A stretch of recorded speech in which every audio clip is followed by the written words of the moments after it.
연말에 한 젊은 부부가 밤새도록 친구들과 이렇게 술을 거하게 먹었는 모양이에요. 그래서 이제 아침에 되니까 둘 다 막 그냥 숙취 때문에 속이 뒤집히고 머리가 깨져가지고 둘 다 이제 막 구역질을 하면서 아침에 일어나면서 내가 다시는 이제 술 먹으면 개다 이렇게 서로 그렇게 결혼하고 처음으로 서로 생각이 일치가 됐어요. 다시는 술 먹으면 개다. 그래서 이제 속이 막 뒤집히니까 이제 해장을 해야 돼. 속이 좀 가라앉으려고 이제 김치찌개 어제 먹다 남은 거를 이제 다시 데워가지고 한 숟가락 먹었어요. 딱 먹었더니 그게 또 속이 좀 풀려요. 지금 이게 반응하면 위험한 거야. 이 느낌 아시면 안 됩니다. 네. 한 숟가락 딱 먹는 순간 속이 풀리니까 둘이 갑자기 이렇게 눈이 마주쳤어요. 그러면서 남편이 먼저 냉장고에서 어제 먹다 남은 소주를 가져오면서 나는 개다 하고 사실 그러니까 마주 있던 아내가 자기 잔을 내밀면서 우리는 개다 그러면서 이렇게 그게 이제 한 동영상 짧은 동영상이에요. 그러면서 그래서 많은 사람들이 그걸 보고 웃고 또 공감이 가는 모양이에요. 이렇게 우리가 성경에 나와 있는 구절 중에 개가 토한 것을 다시 삼킴같이 우리가 회개한 죄를 여전히 반복적으로 저지르는 우리의 상태에 대해서 이야기를 합니다. 자라보고 놀란 가슴 소뚜껑 보고 놀라지요. 그건 겁이 많아서가 아니라 자라에게 한번 손이 상처를 입은 사람은 똑같이 해를 입지 않기 위해서 비슷한 뭐라도 보이면 놀라고 조심하는 게 맞는 건 아니겠습니까? 우리가 12월 한 달 지금 살펴보는 이 사사기는요, 이스라엘에서 가장 어두운 시기입니다. 예루살렘이 완전히 멸망했던 주전 586년, 사마리아가 멸망했던 722년 그 기록들이 11개 다 있거든요. 그런데 그것보다 더 어두운 시기를 한 번도 완전히 멸망한 지는 없었지만 반복적으로 400년 동안 반복적인 어떤 비극적인 역사를 반복하는 이스라엘의 시기를 이 성경은 이스라엘의 그 1500년의 시간 동안 가장 어두운 시기로 봅니다. 여호수아가 땅을 다 정복하고 각 지파에게 땅을 분배해요. 그리고 나서 여전히 그 땅에 남아있는 이방 지파를 몰아내라고 싸워서 몰아내라고 명령하였지만 그로부터 400년 동안 완전히 몰아내지 못하고 이스라엘은 참 왕이 없어서 마치 각기 자기가 옳은 소견대로 행한다고 고백하지만 하나님의 말씀이 있었고 하나님의 명확한 가르침이 있었음에도 불구하고 어떤 중요한 선택의 순간이 되면 하나님의 뜻과 나의 이익이 상충될 때 그들은 어김없이 하나님의 뜻이 아닌 자신의 이익을 선택하였습니다. 그렇게 계속 죄악이 깊어지면 하나님께서 그들을 징계하기 위해서 주변에 있는 이방 나라를 사용하십니다. 침략이 되죠. 그리고 압제가 있습니다. 그럼 이스라엘 백성 하나님께 부르짖습니다. 하나님 용서해 주십시오. 그럼 하나님께서 그들을 구해주세요.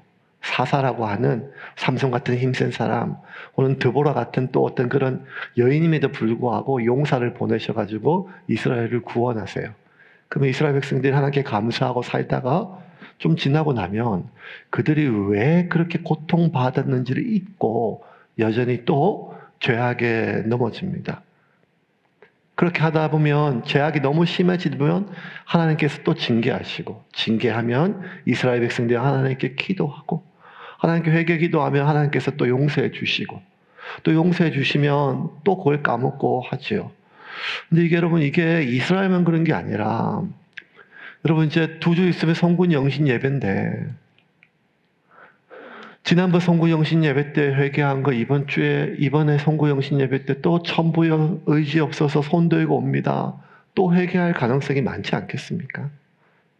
어떻게 보면 기도 제목을 제가 매년 봤거든요.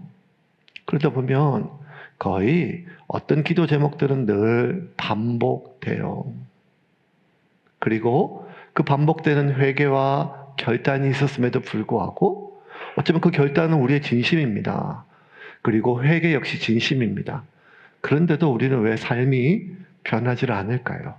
왜 사사기는 400년 동안 감당할 수 없는 고초를 당했음에도 불구하고 이스라엘의 삶이 조금도 나아지지 못했을까요? 그 이유에 대해서 이 사사기를 기록했던 저자는 오늘 본문 17장에 그 원인에 대해서 한 두 이야기를 통해 가지고 우리에게 간접적으로 유추할 수 있도록 도와줘요. 그 첫 번째 이야기가 뭔가 하면 베들레헴이라고 하는 그쪽 마을에 한 집에 미가라고 하는 한 사람이 살았어요. 좀 괜찮게 사는 집이에요.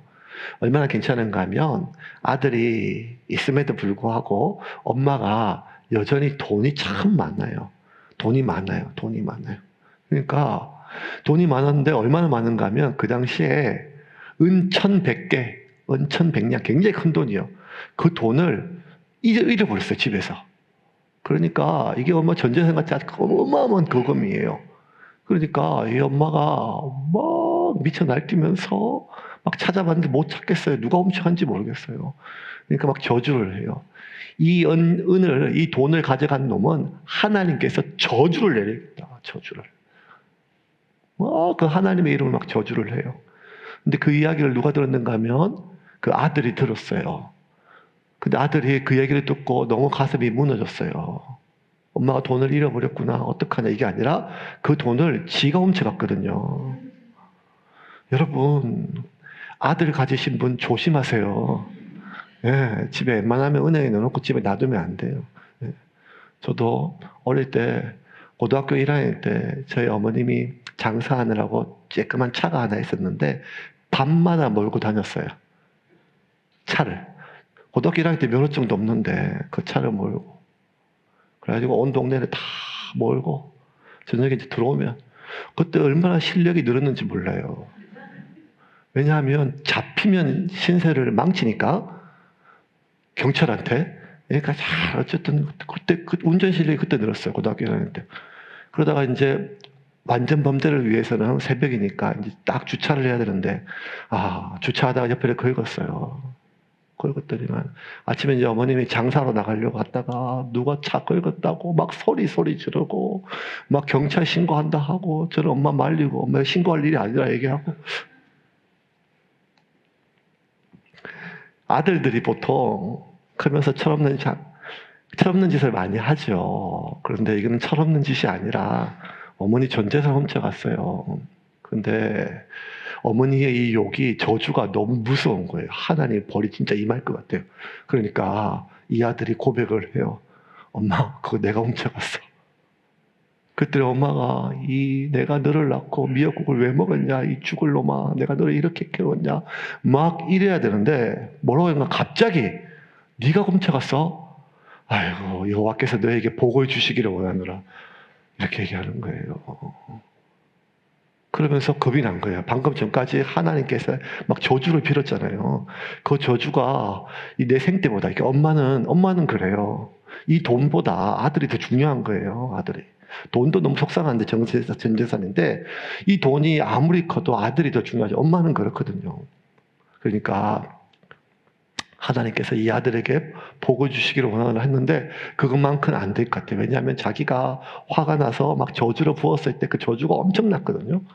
그래서 말 그대로 액땜하려고 그 1,100 중에 은하 200냥을 가지고 그 신상을 만들었어요. 하나는 부어가지고 이렇게 만들고 하나는 또 이렇게 깎아가지고 신상을 만들어 왔어요. 그러면서 뭐라 했가면 내가 이 돈을 하나님께 바치니라. 뭐 말도 안 되는 얘기죠. 그러자 그 두 신상 중에 하나를요, 이 아들이 자기 집에 가져갔는데 자기 집에 신당이 있어요. 그 신당에다가 그 신상을 받아놨어요. 한마디로 여러분 이 집안이요, 콩가루 집안이에요. 콩가루 집안이에요. 어머니 돈을 훔친 자식이나 그 돈을 훔쳤다고, 잃어버렸다고, 이 돈 훔쳐간 놈 막 저주를 하고 그렇게 했다가, 그 엄청난 죄니까. 근데 그 죄를 저지른 사람이 자기 아들이라는 것을 깨닫자, 이런 방구 마도, 너 어떻게 이런 일을 했냐, 이게 죄다, 하나님 앞에 죄다, 이게 죄다, 뭐 이런 방구도 없이, 그게 아무리 큰 죄라도 내 아들이 저지르면 괜찮다는 거예요.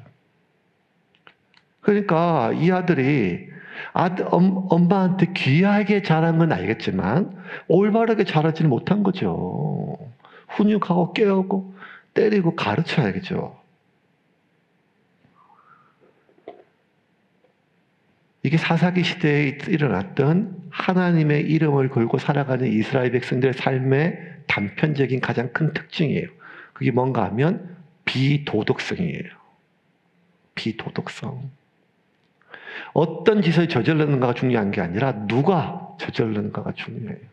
내 편이면 괜찮다는 거예요. 내 편이면. 내 아들이면 괜찮다는 거예요. 아들도 마찬가지예요. 자기가 엄마 그 내가 훔쳐갔어라고 고백한 게 하나님 앞에 두려워서 그런 게 아니라 벌을 자기가 저주가 자기를 받을 거야. 그럼 사사기 시대에 일어났던 이 가장 큰 특징은 사사기 시대에 이렇게 비극이 반복되는 이유의 첫 번째는 비도덕성, 비윤리성이에요.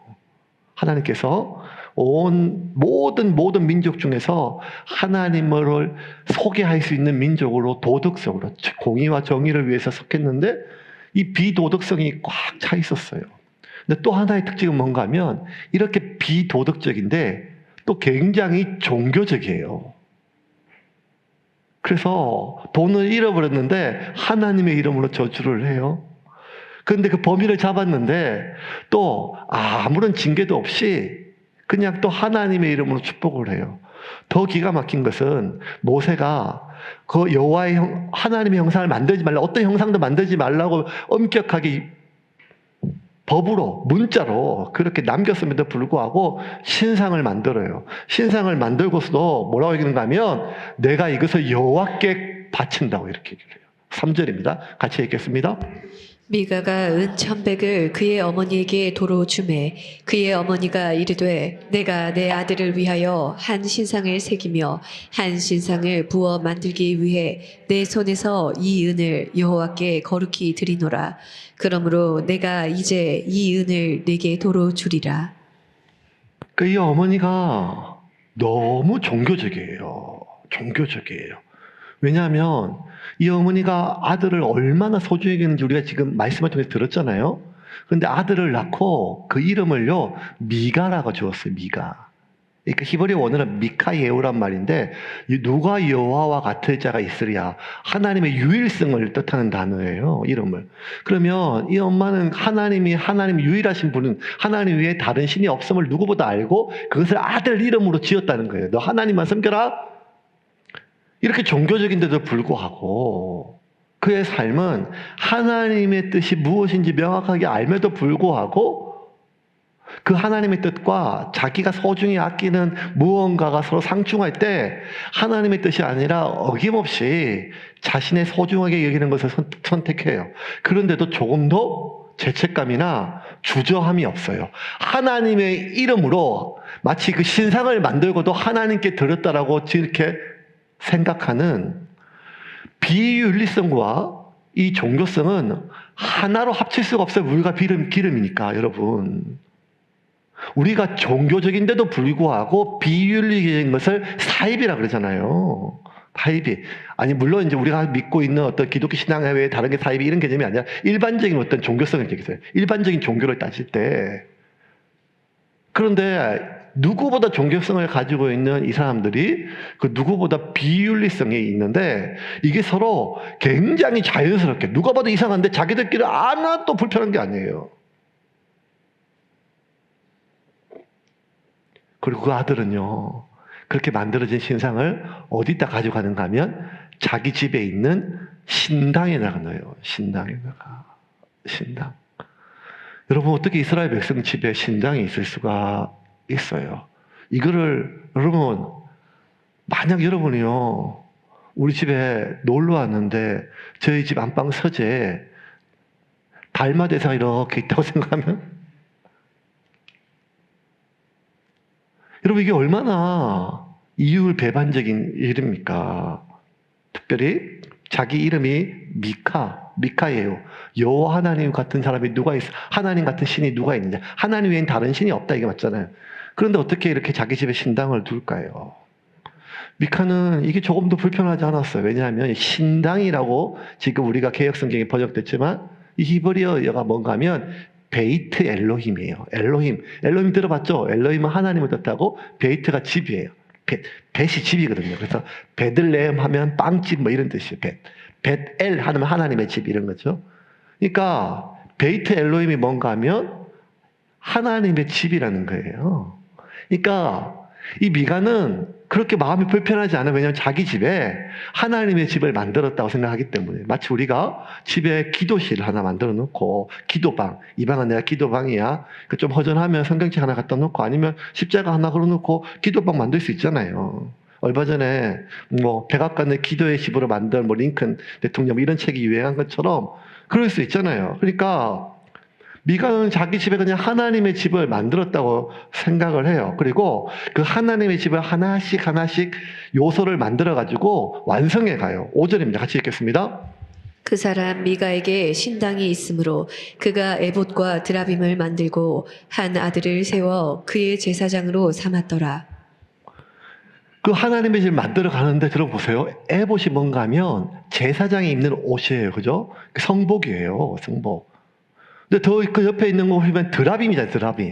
드라빔은 뭔가 하면 그 당시에 이방신들이 점칠 때 쓰거나 아니면 뭐 이런 거예요. 그냥 차에 이렇게 이렇게 안 믿는 사람은 차 사면 고사 지내고 명태 대가리 안에 걸어 놓잖아요. 근데 아니에요. 전혀 염주를 하나 꽂아 놓듯이 이런 것처럼 그냥 이방신에 있는 자기들이 그냥 지켜주는 부적 같은 거예요. 그냥 야곱의 아내 라헬이 자기 집에서 도망칠 때 자기 아버지 라반의 집에서 뭘 가져왔는가 하면 이 드라빔이라고 하는 신상을 가져왔거든요. 그러니까 이거는 지극히 이 하나님의 거룩한 옷 에봇하고 제사장하고 드라빔은 같이 있으면 안 돼요. 근데 이거를요 같이 그냥 두었던 거예요. 왜냐하면 이걸 같이 괜찮은 거예요. 자기들 속에서. 그러면서 뭔가 하면 자기 아들을 레위인으로 제사장으로 삼았어요. 제사장은 레위인만 돼야 되는데 레위인을 찾을 수가 없으니까 자기 아들 보고 너 오늘부터 제사장 해가지고 제사장을 삼았어요. 그러니까 미가는 어떻게든지 자기가 자기 집에 하나님의 집을 했으면 좋겠는데 이 집을 위해서 자기가 최선을 다해요. 그런데 아무리 자기가 하나님의 집이라 해도 성경을 그걸 뭐라는가 하면 신당이라는 거예요. 그러고 나서 갑자기 생뚱맞게 미가의 이야기에서 한 레위인 청년 이야기로 오늘 본문이 넘어가요. 이 청년에 대해서 우리가 알 수 있는 게 별로 설명이 없어요. 하나는 한 세 가지 알 수 있는 하나 뭔가 하면 나이가 좀 젊은 청년, 나르라고 한 청년이었고 또 하나는 떠돌았다 하는 것. 세 번째는 그가 레위인이라는 것. 근데 이 짧은 구절 속에 세 줄 설명하는데 반복되는 하는 단어가 있어요. 그게 뭔가 하면 떠돈다. 거류하다. 7절부터 9절 같이 읽겠습니다. 유다 가족에 속한 유다의 베들레헴에 한 청년이 있었으니 그는 레위인으로서 거기서 거류하였더라. 그 사람이 거주할 곳을 찾고자 하여 그 성읍 유다 베들레헴을 떠나 가다가 에브라임 산지로 가서 미가의 집에 이르매 미가가 그에게 묻되 너는 어디서부터 오느냐 하니 그가 이르되 나는 유다 베들레헴의 레위인으로서 거류할 곳을 찾으러 가노라 하는지라.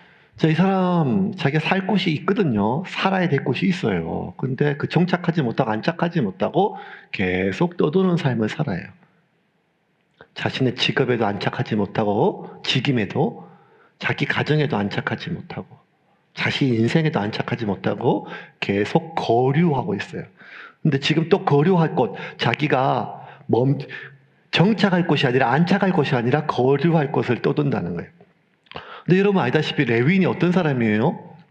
하나님을 섬기는 제사장 역할을 하잖아요. 특별히 성막에서 하나님을 섬기는 일.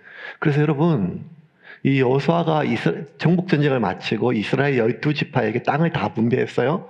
근데 12지파가 다가 아니라 11지파에만 분배하고 레위 지파에는 땅을 분배하지 않았어요. 너희들은 농사 짓지 말고 너희들은 생업을 하나님을 섬기고 백성들이 하나님을 잘 섬길 수 있도록 돕는 일을 너의 직업으로 삼으라. 땅이나 농사나 목축을 하지 말고.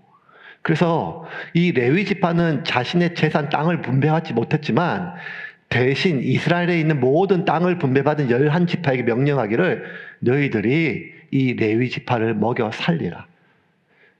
너희들이 11조를 내어서 그 11조로 이 레위인을 먹여 살리고 또 하나님의 성전과 관련된 성막과 관련된 그 하나님께 제사하고 예배드리고 하는 이 모든 비용을 너희들이 대되 그 중에 하나 가장 중요한 중에 하나가 뭔가 하면 이 레위인들을 너희가 책임지라는 거예요.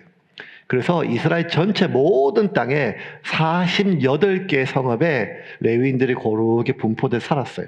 초기에 그렇게 잘 지내다가 어느 순간 이 이스라엘 백성들이 계속 타락하고 반복하고 타락하다 보니까 자기들의 생존이 중요하니까 이 레위인들을 보호하고 하는 책임을 안 졌어요.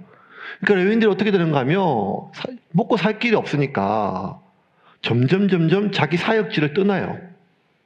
자기 사역지가 있거든요. 왜냐하면 최소한의 삶이 보장이 되어야 자기가 그 삶의 책임을 다 할 거 아닙니까? 여러분 오해하지 마세요.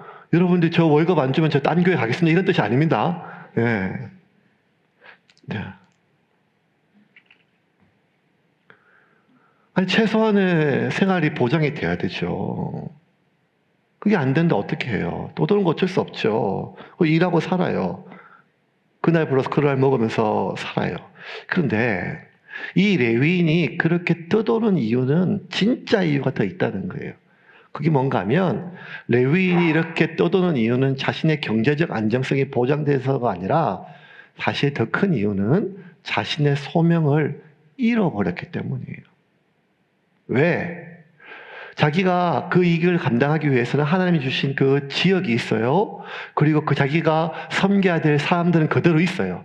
없는 건 뭔가 하면 자기가 생활이 유지돼야 될 그 경제적 공급이에요. 어쩔 수 없이 떠돌 수 있죠. 그런데 여러분, 이 레위인은 자신의 소명을 버린 게 아니라 잃어버렸어요. 왜? 그러면 못해 먹겠다. 그냥 나도 빌어먹자. 내가 내 살 길 찾자. 하고 하면 어디든지 정착할 곳을 찾았겠죠. 근데 정착하지를 못해요. 계속 떠돌아요. 왜냐하면 내가 이래도 되나? 이렇게 살아도 되나? 이렇게 살아도 되나? 이 생각이 계속 있는 거예요. 이 생각이. 이게 맞나? 그러니까 자기가 소명을 받았음에도 불구하고 그 소명을 실행하지 못함에 대한 죄책감을 가진 채 자신의 삶에 안착도 못하고 계속 떠도는 거예요. 그러니까 이 레위인 청년이 떠도는 진짜 중요한 이유는 경제적으로 안정성을 보장받지 못해서가 아니라 자신의 소명을 잃어버렸기 때문에 생존자로 계속 사는 것이죠. 이 두 사람의 이야기가 이제 갑자기 이제 만나요, 둘이 만나가지고 이제 미가의 집에서 미가가 이 소년을 만나게 됐어요, 청년을. 그래서 이제 당신 누군데 이렇게 돌아다니냐 얘기를 하면서 이 청년이 얘기를 해요. 사실은 제가 신학교 나와가지고 목사가 되려고 안 믿는 집에서 혼자 예수 믿고 신학교 나왔는데 점점 보니까 이렇게 뭐 교회도 안 되고 해서 이제 뭐 먹고 살 길도 없어가지고 제주도 갔습니다. 지금 제 얘기 하는 게 아니에요. 제주도 가서 월급도 없이 계속 물고기 잡아먹고 뭐 밀감 농사 지으려고 하다가 이래서 살아서 안 돼가지고 부산 왔는데 부산 와서 이제 어떻게 살아야 될지 모르겠습니까? 하는데 그 얘기 다 듣자 갑자기 미가가 가슴이 팍 막히는 거예요. 레위인이라고요? 그러면서 이제 레위인이 그 얘기 듣자 미가가 자기 얘기를 해요. 하나님 응답이라고. 그러면서 사실은 내가 우리 집에 하나님의 집을 만들었어요. 하나님 집 만들기 위해서 에봇도 갖다 놓고 드라백도 갖다 놓고 근데 아무리 내가 돈을 쓰고 뭘 해도 레위인을 구할 수가 없었습니다. 그래서 하다못해 내가 이거 이러면 안 되는 거 알지만 내 아들 중에 하나를 내가 레위인을 삼아가지고 제사장을 삼았어요. 내 마음 편하겠어요. 하나님 뜻은 내가 뭔지 아는데 레위인이 아니면 제사장이 될 수 없다는 걸 내가 아는데 그런데도 불구하고 내가 오죽하면 내 아들을 제사장을 삼았겠습니까? 하는데 막 눈물이 막 쏟아지는 거예요. 그러면서 이제 두 사람의 필요가 딱 맞았어요. 하나님의 응답이라는 거예요. 한 청년, 레위인 청년은 자신이 하나님의 소명을 받았지만 경제적으로 먹고 살기 힘드니까 계속 떠돌았고, 그러다가 어쨌든 완전히 내가 소명을 버리지도 않고 소명을 따라 살지도 않는 그냥 거류하는 떠도는 인생이었는데, 드디어 하나님께서 내게 응답하셨다는 거예요. 미가 역시 마찬가지예요. 두 사람의 필요가 다 채워졌어요. 레위인은 자신이 소명을 지속할 수 있는 경제적 안정성, 그리고 이 미가는 자기가 세웠던 교회의 법적인, 성경적인, 율법적인 그러한 합법성, 레위인 제사장을 모실 수가 있게 됐습니다. 이러면 이거 해피엔딩 아니에요? 두 사람 다 만족했어요. 11절 한번 볼까요? 11절 같이 읽겠습니다. 그 레위인이 그 사람과 함께 거주하기를 만족하게 생각했으니 이는 그 청년이 미가의 아들 중 하나같이 됨이라. 만족했어요. 진심으로 만족. 그리고 미가는 진심이었어요. 이게 진심. 12절 볼까요? 12절 같이 읽겠습니다. 미가가 그 레위인을 거룩하게 구별하매 그 청년이 미가의 제사장이 되어 그 집에 있었더라. 거룩하게 구별해요. 이 거룩이란 하나님의 단어잖아요. 자신의 개인적 욕심이 아니에요. 미가는 진심이었어요. 진짜 마음을 다하고 뜻을 다하고 목숨을 다하여 자기 집에 하나님의 집을 온전히 완성하기 위해서 최선을 다한 거예요. 그리고 막 그 마지막 퍼즐이 맞았어요. 레위인이 왔어요.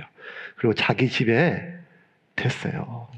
그러면서 그 레위인에게 뭐라고 얘기하는가 하면, 미가가 내가 은 10개 1년, 은 10개를 주고 내가 너에게 집도 주고 내가 너에게 옷도 매년 주겠다는 거예요.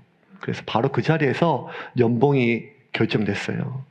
사택 제공이 결정됐어요. 요즘 목사님들 사택 구하기 어렵거든요. 부목사님들. 그리고 옷도 준대요. 여러분 기억하세요. 매년 목사한테 양복을 줘야 됩니다. 그러면 안 떠난대요.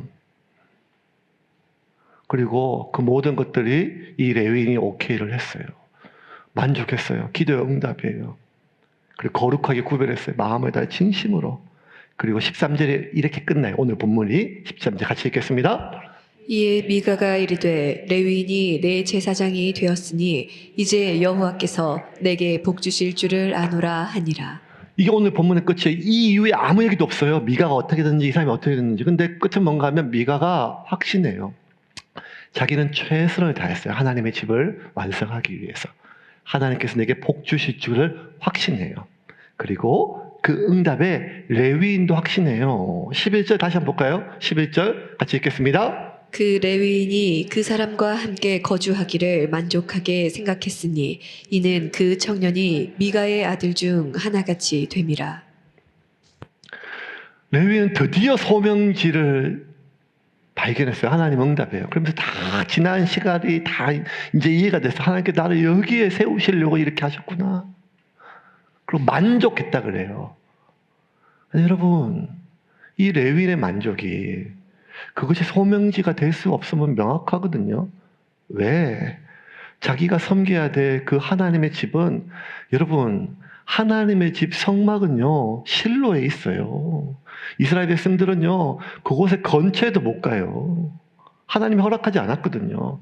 그 하나님의 집을 하나님이 나중에 솔로몬을 통해서 성전을 지을 때도 나는 천지를 지은 창조주이기 때문에 이 천지를 지은 창조주가 인간이 지은 집안에 거할 수 없다고 하거든요. 하나님 그런 분이거든요. 그런데 자기 집에 그 하나님을 짓는다는 생각 자체가 이미 하나님의 뜻과 하나님의 말씀을 정면으로 무시하는 거예요. 더군다나 에봇이라고 하는 그러한 거룩한 옷을 걸어놓고 그 옆에 드랍이라고 하는 이 우상의 신상을 갖다 놓는 것 자체가 얼마나 역겨운 거예요. 근데 자기가 지금 섬겨야 될 사역지가 어딘가 하면 그 온갖 하나님을 정면으로 모욕하는,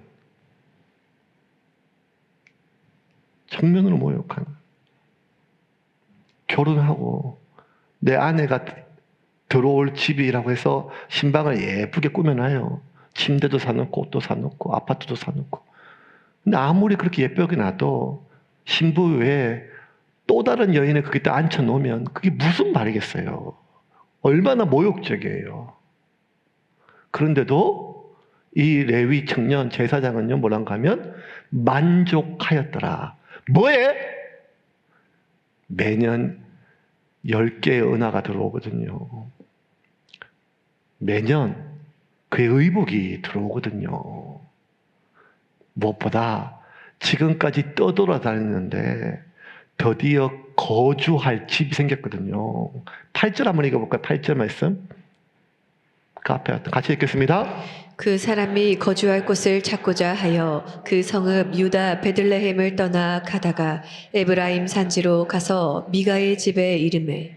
이 청년이 진짜, 이 레위인이 진짜 찾은 곳은 거주할 곳이에요. 소명이 아니라. 말은 사역이었어요. 소명이었어요. 비전이었어요. 하나님의 영광이었어요.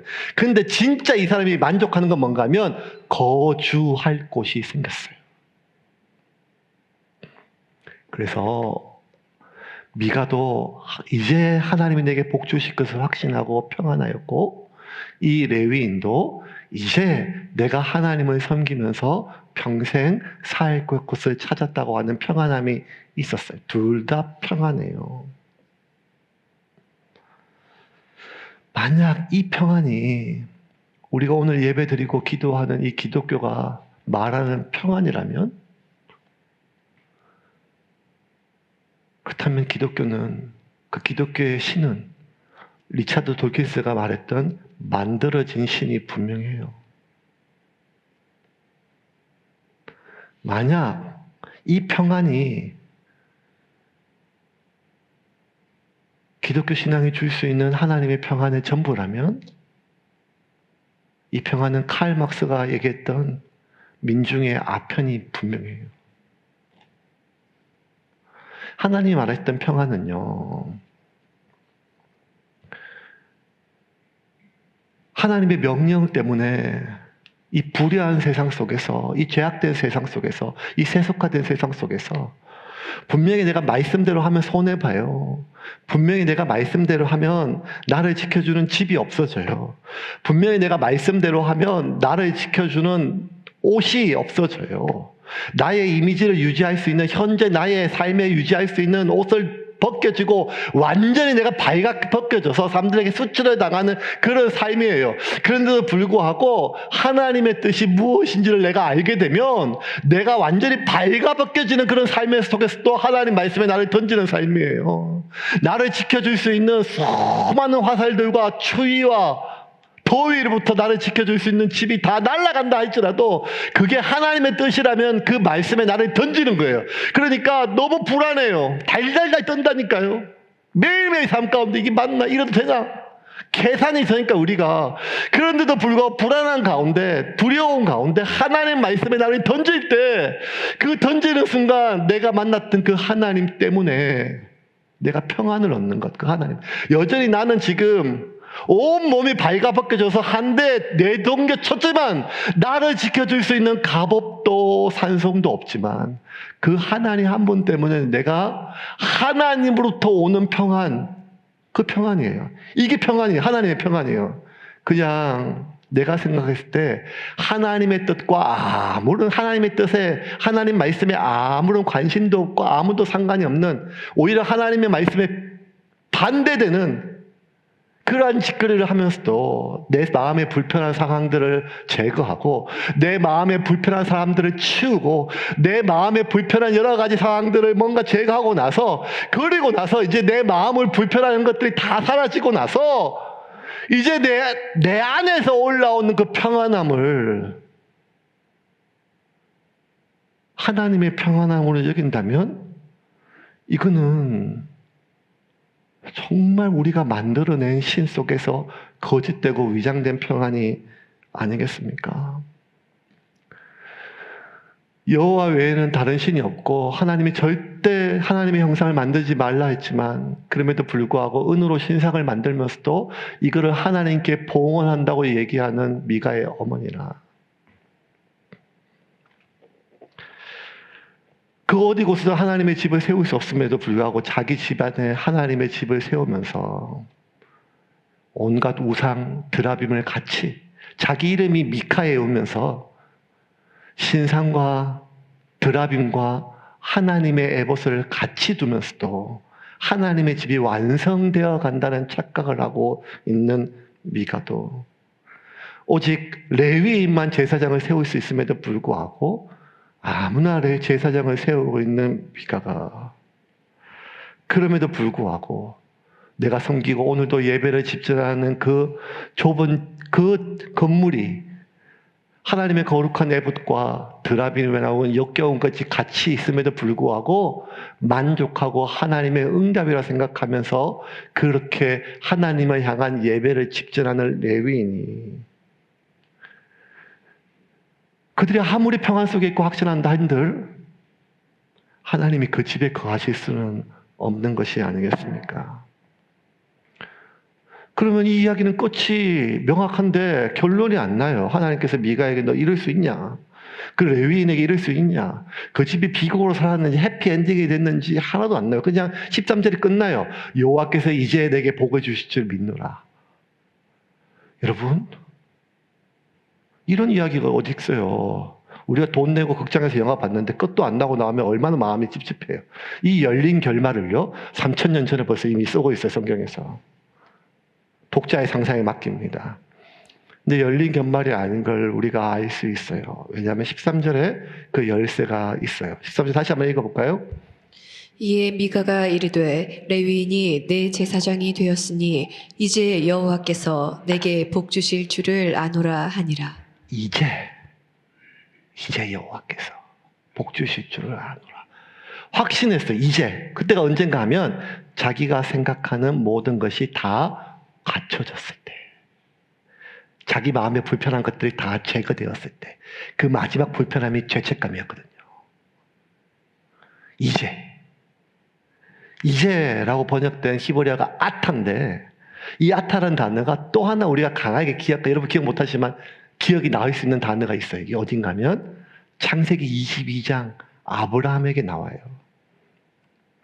아브라함이 하나님의 명령을 받고 자기 아들 100세에 낳은 이삭을 모리아 산으로 바치러 올라갈 때 마지막 순간에 그 아들을 하나님께 바치기 위해서 칼로 내려칠 때 그때 하나님이 아브라함의 손을 붙잡고 아브라함아 멈추라. 그리고 뭐라 얘기하시는가 하면 이제야 네가 나를 경외하는 줄을 아노라.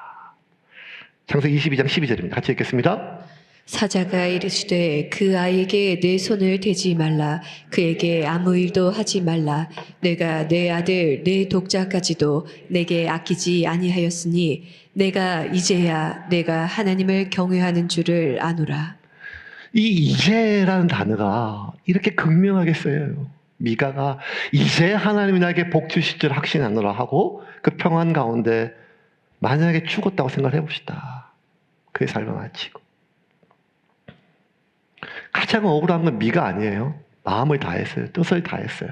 그런데 마지막 죽고 나서 하나님 만나는데 하나님이 나 너 모른다는 거예요. 나 하나님 집을 평생 만들었는데요. 마음을 다했는데요. 돈을 얼마나 많은 돈을 하나님께 봉헌했는데요. 나 너 모른다는 거예요. 그러면 아브라함한테는 있고 미가한테 없는 게 뭘까요 도대체? 둘 다 하나님을 위해 가장 소중한 것을 바쳤다고 생각하는데 깨어짐이에요. 깨어짐. 인간은요, 자기보다 소중한 존재가 생길 때 삶이 두렵기 시작해요. 이 존재가 잃어버릴까 봐. 진짜 큰 위험. 이제 내가 어떻게 되는 게 아니라 내 아들이 어떻게 되는가. 진짜 나라를 걱정하는 사람은 이제 내가 어떻게 되는 게 아니라 나라가 어떻게 되는가. 진짜 이 기업이 어떻게 되는 사람은 내가 아니라 이 기업이 어떻게 되는가. 정말 교회를 위하는 사람은 이제 나 하나가 중요한 게 아니라 교회가 어떻게 될까. 내가 정말 나보다 소중한 어떤 존재가 생길 때 우리는 진짜 두려움이 생겨요. 아브라함은 평생 하나님을 따라고 섬겼지만 이제 두렵기 시작했어요. 왜냐하면 자기보다 더 소중한 이삭이라는 자식이 생겼잖아요. 근데 그것 역시 하나님이 찢으라했을 때 찢기 위해서 그 산에 올라갔어요. 미가는 평생 미가의 엄마는 평생 하나님의 이름을 부르고 살았지만 하나님보다 더 소중한 자기 아들을 잃을까봐 그는 신상을 만들었습니다. 미가는 자기의 소중한 아들을 제사장으로 세웠지만 어쩌면 미가는 자신의 가장 소중한 것을 지키기 위해서 자기 집을 신당으로 만들었습니다. 아브라함은 자신의 가장 소중한 것을 찢음으로 말미암아 하나님이 그 안에 거하실 수 있는 집을 만들었습니다. 이제 말씀을 정리하겠습니다. 오늘 설교의 핵심은 이겁니다. 결론은 이겁니다. 미가의 이 열심이 다 잘못됐거나 그가 어쩜 이럴 수가 있냐 비판하기 위함이 아니라 우리 역시 그럴 수 있다는 것을 염두에 둔 말씀입니다. 오늘 설교는. 우리 그렇잖아요. 이게 하나님이 기뻐하실 거라 생각해서 예배도 드리고 헌금도 하고 봉사도 하고 교회도 짓고 또 목사도 섬기고 선교사님도 우리가 후원하고 다 하는 거 아니겠어요? 그거 아니면 뭐 하겠어요? 우리가 그렇게 열심히 기도하는 거 하나님의 나라도 있지만 결국 나보다 소중한 내 자식 잘못될까 봐 기도하고 우리가 그거 알거든요. 내가 아직도 하나님 앞에 아브라함처럼 내가 이거 짓고 있는 이거를 찢지 못했음을 내가 알아요. 그렇다고 하나님께서 너의 그런 역겨운 예배를 내가 안 받겠다. 그런 역겨운 교회에 내가 거하지 않겠다라고 말씀하시는 게 아니란 말이에요. 하나님이 얘기하시는 건 뭔가 하면 우리가 하나님의 뜻이 무엇인지를 몰라서 순종하지는 게 아니라 하나님의 말씀을 몰라서 그 말씀에 나를 던지지 못하는 게 아니라 하나님의 말씀과 나의 이익이 충돌하게 될 때 그때 우리는 내 소중한 것을 찢지를 못했다는 거예요. 왜? 그게 나를 지켜줄 것 같으니까요. 그런데 하나님은 그게 아니라는 거예요. 네가 너를 보호하기 위한 행동은 어쩌면 너를 해치는 것일 수 있다는 거예요.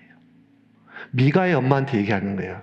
네가 네 아들을 보호하기 위한 그 행동은 네 아들을 해칠 수 있다는 거예요. 왜? 우리를 지켜주는 이 옷은, 우리를 지켜주는 그 집은, 그래서 나를 안전하게 지켜줄 수 있는 그 집을 평생 우리는 튼튼하게 지어가지만 하나님의 시편 127편 1절에 이렇게 얘기를 해요. 여호와께서 집을 세우지 아니하시면 세우는 자의 수고가 헛되며 여호와께서 성을 지키지 아니하시면 파수꾼의 깨어 있음이 헛되도다. 마지막 순간까지 우리가 고민하다가 결국 하나님 죄송해요 하고 내가 선택하는 그것, 그 마지막 기쁜 것은 내가 돈에 한장하고 자식에 한장 이게 아니라 결국 내가 이것을 포기하지 못하는 것은 이게 나를 지켜줄 것 같은 그 마지막 마음이 있지만 아니라는 거예요. 결국 우리를 지키는 우리의 집은 하나님의 말씀임을 믿으시기를 바랍니다. 하나님 말씀입니다. 하나님 말씀입니다. 하나님 말씀. 하나님은 내 안에 거하기를 원하십니다. 내 안에. 우리가 예수 믿고 나서 바로 천국 가지 않는 이유는 이 땅에서 하나님의 집이 되어가는 과정을 하나님이 원하시기 때문입니다. 우리는 하나님이 거하실 집을 짓는 사람이 아니라 내가 하나님의 집이 되기 위하여 애쓰고 노력하는 사람입니다. 나의 옛사람은 죽고 내 안에 주의 영과 주의 말씀에 순종하는 새 사람이 살아가는 삶, 그 성화의 과정이 우리에게 주어진 유일한 소명이시요. 사랑하는 세움교회 여러분, 오늘도 동일한 말씀입니다. 하나님 말씀에 나를 던집시다. 오늘 작고 세미한 주님의 음성에 나의 가장 소중한 것을 던집시다. 그 나일강에 가장 소중한 자식을 던졌던 그 모세 부모의 마음처럼 하나님께 나를 던질 때 나는 날마다 하나님의 집이 되어 가고 있는 중입니다.